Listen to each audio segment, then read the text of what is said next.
LPA, posible nang maging bagyong Henry, maglalandfall mamayang gabi, malawak kapag ulan sa Luzon, Visayas at Mindanao. Magandang araw mga kababayan, ito ang PNN Panahon News Network, ang inyong daily weather news authority ng bansa. Kung bago ka lang sa ating channel, please like, share, and subscribe. Salamat sa iyong suporta. Mga kababayan, ngayong araw ng Lunes, June 29, 2026 na po tayo. Narito na ating update sa ating panahon. Posibleng maging bagyong Henry na ang isang low pressure area na papalapit sa silangang Pilipinas. Inaasahan nito na maglandfall mamayang gabi o kaya bukas na umaga habang nagdadala ng malawakang pag-ulan sa malaking bahagi ng bansa. Bagyo man o hindi, ang pangunahing banta ay ang matinding pag-ulan na maaring magdulot ng pagbaha at pagguho ng lupa. Narito ang ating ulat. Patuloy na binabantayan ng mga weather agencies ang low pressure area o LPA 96W na nasa silangan ng Pilipinas. Sa pinakahuling pagtaya nito, nasa layong 469 kilometro silangan ng Surigao del Sur at patuloy itong kumikilos papalapit sa kalupaan.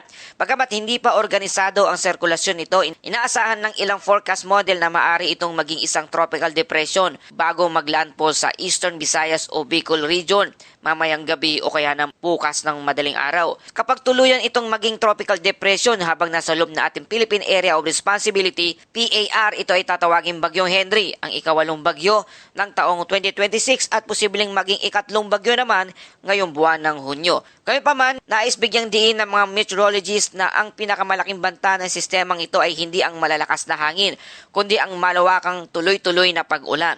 Kahit hindi ito maging ganap na bagyo, sapat na ang taglay nitong mga ulap at ulan upang magdala ng moderate hanggang malakas na pag-ulan sa maraming lugar dito sa ating bansa.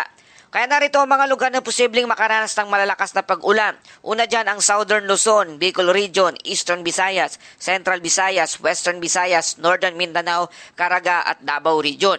Habang kumikilos ang low pressure area o LPA papasok dito sa ating bansa, inaasahan ang paglawak ng sakop ng mga pag-ulan hanggang sa malaking bahagi ng buong Luzon. Ngayong gabi hanggang bukas ng umaga, posibleng maglandfall na ito ang sentro nito sa silangang bahagi ng bansa. At sa darating na Martes o bukas, tatawirin naman ito ang Southern Luzon habang patuloy na nagdadala ng makakapal na kaulapan at malalakas na pag-ulan.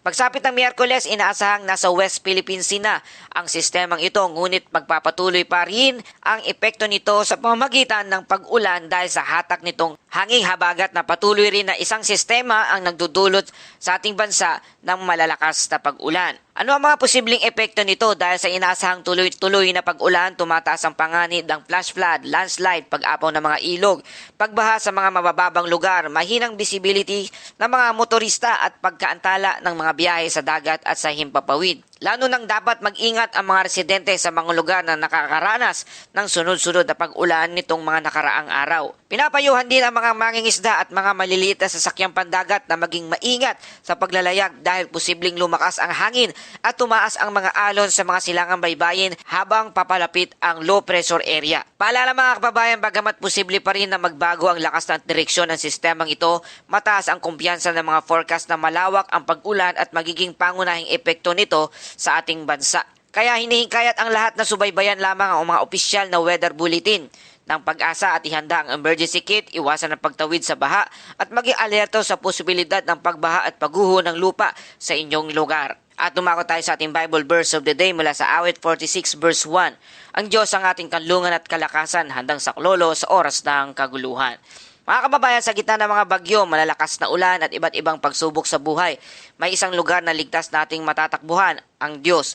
Hindi niya ipinapangako na mawawala ang lahat ng problema, ngunit ipinapangako niyang sasamahan niya tayo sa bawat unos. Kapag natatakot tayo, alalahanin natin ang Panginoon, ang ating matibay na kalungan at lakas. Magtiwala tayo sa Kanya sapagkat hindi niya tayo iiwan kailanman. Panginoon, Ikaw ang aming kalungan at kalakasan sa gitna ng mga unos at pagsubok. Bigyan mo kami ng kapayapaan, karunungan at matatag na pananampalataya.